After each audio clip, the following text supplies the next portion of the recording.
Noong Pebrero 2026, naranasan ng Rusya ang isa sa pinakanakakahiyang linggo mula simula ng digmaan.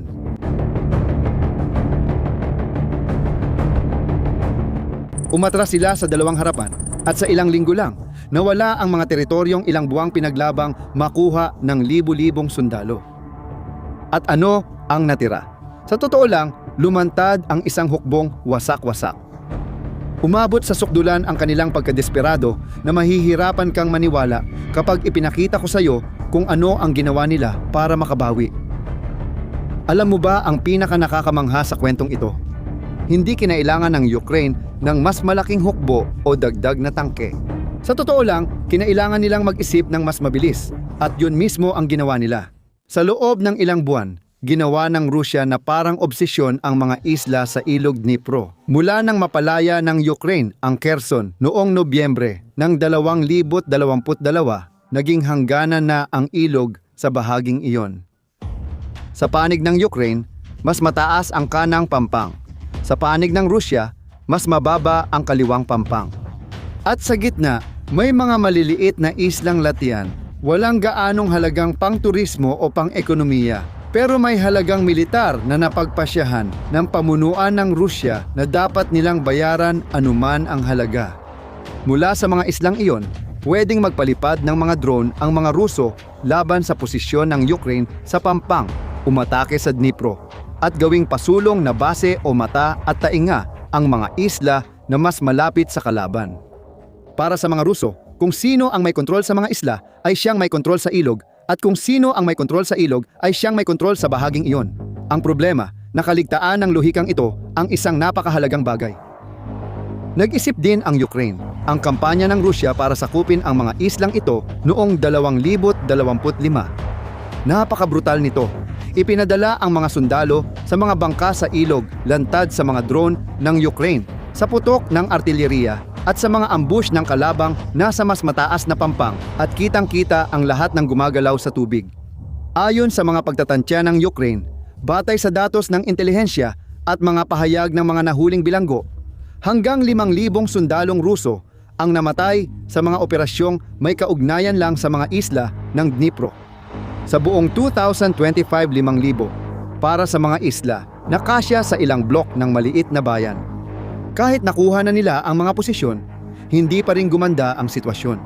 Ang mga sundalo sa mga isla ay lubos na na-isolate. Lahat ng kailangan nila para mabuhay at lumaban: pagkain, bala, gamot, utos. Dumadating lang sa pamamagitan ng bangka, tumatawid sa isang ilog na binabantayan ng mga drone ng Ukraine 24 hours sa isang araw. Ikinuwento ng mga bihag na nahuli ng Ukraine na hindi sila makakuha ng pagkain o malinis na tubig sa mga isla, na umiinom sila ng tubig direkta mula sa ilog, na ang mga bangka ay sumusubok makarating ngunit nasisira bago pa man makarating sa Pampang, na parang hindi nauunawaan o wala ring pakialam ang mga namumuno sa kung ano ang nangyayari sa ibaba. Malinaw na nauunawaan ng Ukranya. Habang ang Rusya ay nagpupumilit sa mga isla, kumbinsido na may mahalaga silang nasakop, ang mga namumunong Ukranyano ay tinitingnan ang parehong sitwasyon at nakikita ito bilang isang pagkakataon. Hindi para atakihin ang mga isla ng direkta, hindi para tumawid ng ilog at harapin ang mga Ruso sa kanilang teritoryo, kundi para gumawa ng mas matalino, mas surgical na hakbang at, sa huli, mas nakapipinsala. Gumawa sila ng 3 yugtong plano. Sa unang yugto, hindi nila pinansin ang mga isla at mga sundalo roon. Sa halip, tinarget nila ang mga imbakan ng supply, mga sentro ng command, at mga base ng drone na itinayo ng Rusya sa kahabaan ng mga pampang ng Dnipro. Ang mga estrukturang ito ang nagpapatakbo sa mga isla na nagpapahintulot sa Rusya na makita ang nangyayari sa ilog at magpadala ng mga dagdag na puwersa. Gumamit ang Ukraine ng hindi inaasahang paraan para sirain ang mga ito. Isang espesyal na unit na tinatawag na Venom ang nagsimulang maghulog ng mga mina na TM-62 gamit ang mga drone. Ang mga TM-62 ay mga minang Soviet na umiiral na mula pa noong Cold War. Inaasahan ng lahat na gagamitin ito ng Ukraine sa karaniwang paraan, ikakalat sa lupa laban sa mga tangke. Pero sa halip, lumikha ang mga inhinyerong Ukranyano ng isang modernisadong bersyon, tinawag na TM-2025 na ginawa gamit ang 3D printer. Ang bersyong ito ay maaaring ihulog mula sa drone at lumipad papunta sa target parang bomba, pero pinaliit lang. Isipin mo ito, 7 kilo at kalahati ng mataas na lakas na pampasabog na dumarating mula sa himpapawid, walang abiso, sa mga posisyon na akala ng mga Ruso ay ligtas na ligtas. Nakakawasak ang naging epekto. Nasira ang mga imbakan, nawasak ang mga command center, bumagsak ang kakayahan ng mga Ruso na mag-operate ng drone sa lugar, at naging mas lantad sa panganib ang mga sundalo sa mga isla higit kailanman, pero hindi pa rin nila alam kung ano ang susunod na mangyayari. Agad sumunod ang ikalawang yugto at ibang target na ngayon. Ang mga ruta, ang mga bangkang tumatawid sa ilog na nagdadala ng supply, naglilikas ng mga sugatan at nagpapanatili ng kaunting operasyon sa mga isla ay sinimulang sirain ng mga Ukrainian attack drone. Ang bawat pagtatangkang maghatid ng supply ay naging misyong ikamamatay. Nag-improvise ang mga Ruso gamit ang drone bilang pamalit sa bangka para magdala ng supply. Ngunit ang unang yugto ay nakasira na ng maraming kailangan nila para doon. Ang pagsusupply sa mga isla, unti-unti ay bumagsak.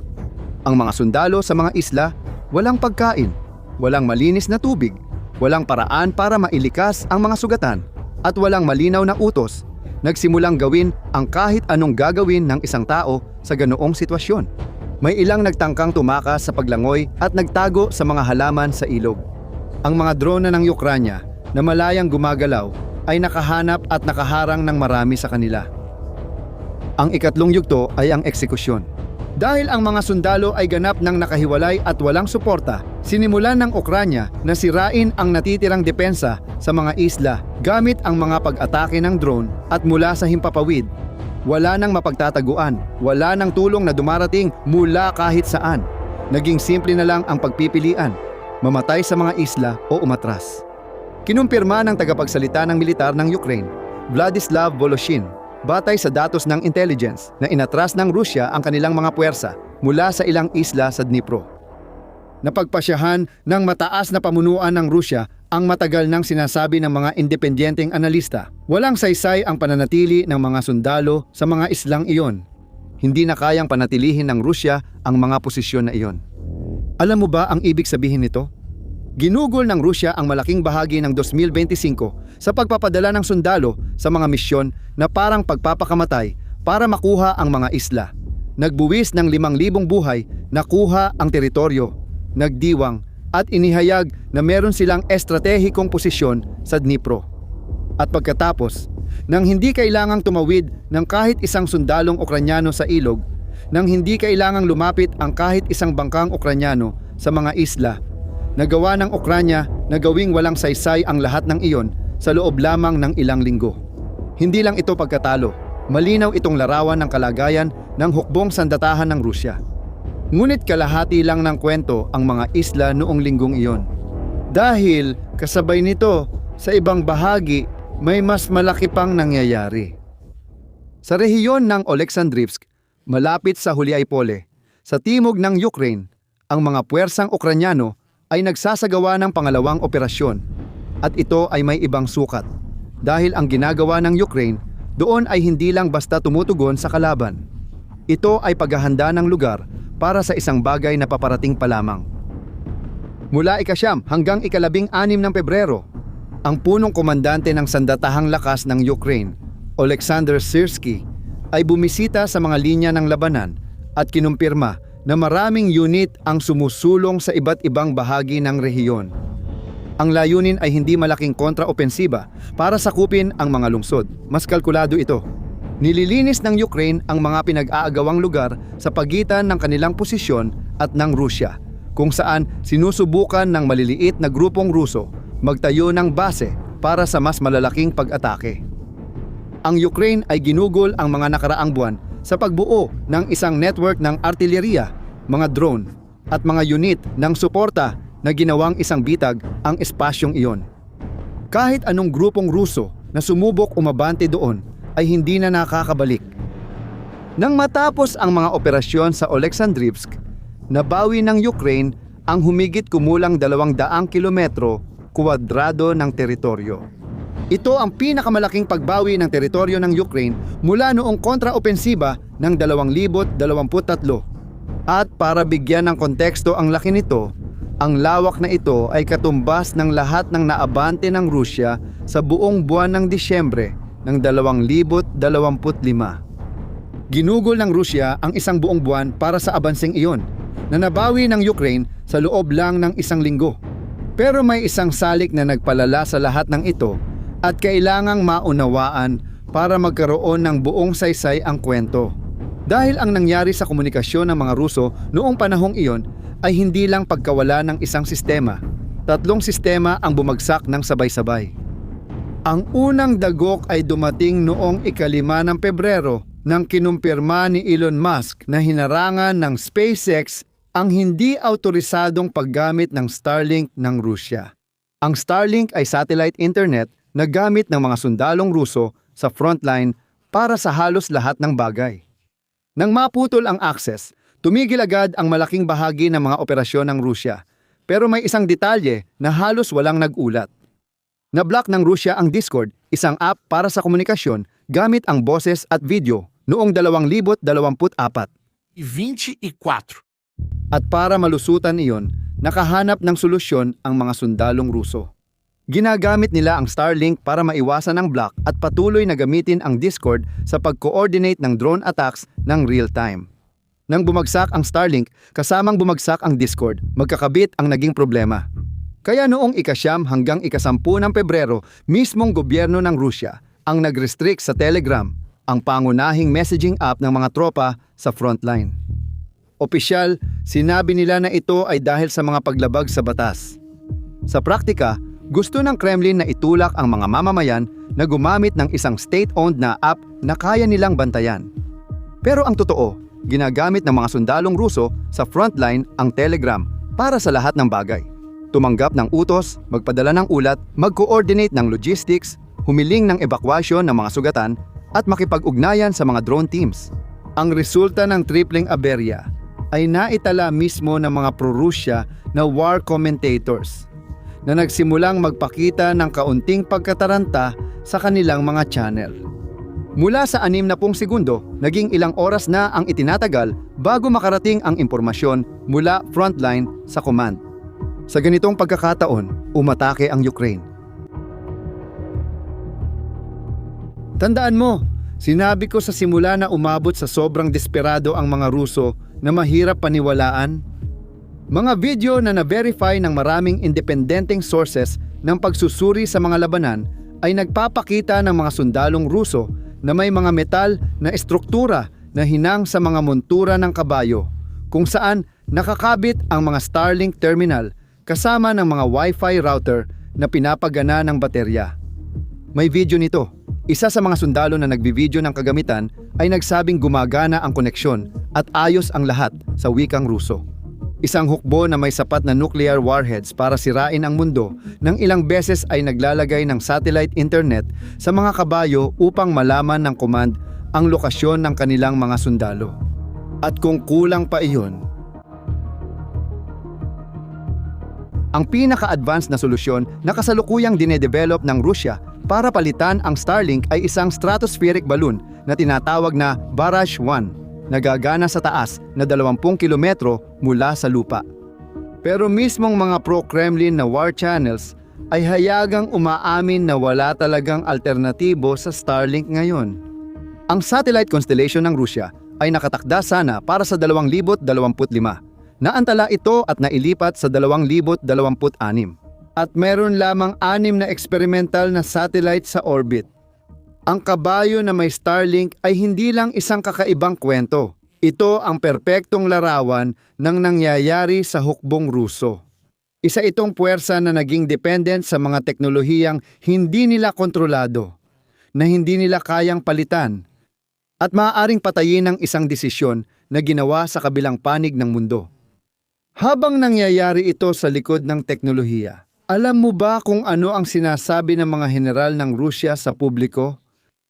Sinabi ni General Gerasimov na nakuha na ng mga puwersa ng Rusya ang mahigit 500 kilometro kwadrado mula noong simula ng taon. Nakahanap ang mga independenteng analista ng ebidensya para sa wala pang kalahati nito. Tinawag ng mga pro-Rusyang komentarista sa digmaan ang mga opisyal na ulat na isang paralel na realidad at kinokontra pa nila ang sarili nilang mga general gamit ang mapa at datos, hindi propaganda. Hindi lang basta natatalo sa mga labanan ang hukbong Ruso, nawawala na rin ang kakayahan nitong makita ang sarili ng tapat. Dahil dito, hindi lang swerte ang ginawa ng Ukraine noong Pebrero. Isa itong planong nakatuon sa tag-init. Naghahanda ang Rusya ng puwersa para sa malaking opensiba sa mga susunod na buwan upang sakupin ang mahahalagang lungsod sa silangang Ukraine. Simple lang ang ideya, daanin sa dami. Mas maraming sundalo, artilleriya at presyon hanggang bumigay ang depensa ng Ukraine. Ito ang uri ng digmaan na natural na mas gusto ng mas malaking hukbo. Ang problema, para gumana ang opensibang ito, kailangan ng Russia ng mga panimulang posisyon, mga teritoryong malapit sa mga lungsod na gusto nilang atakihin para maayos ang kanilang pagluso. Kakakuha lang ng Ukraine ng malaking parte ng mga teritoryong iyon. Isipin mo, isang hukbong tumawid ng hangganan noong 2022 nangakong mananalo agad. Pero umabot ng 2026 na kinakabit pa rin ang Starlink sa likod ng mga kabayo para lang makapagkomunika. Samantala, ginagamit ng Ukraine ang mga Soviet na mina at mga 3D printer para gumawa ng mga glide bomb na mas mura ng husto. Ngayon, gusto kitang tanungin, ano ang pinaka nakapagpa-impress sa'yo sa kwentong ito? Ang plano sa mga isla, ang pagbagsak ng komunikasyon ng mga Ruso, o ang mga kabayo na may Starlink? Iwan mo ang sagot mo sa mga komento. Kung may bagong bagay kang natutunan sa video na ito, ibahagi ito sa kakilala mong sumusubaybay sa digmaan. Kung di ka pa nakasubscribe, mag-subscribe na para di mo ma-miss ang susunod na analysis. Hanggang sa susunod.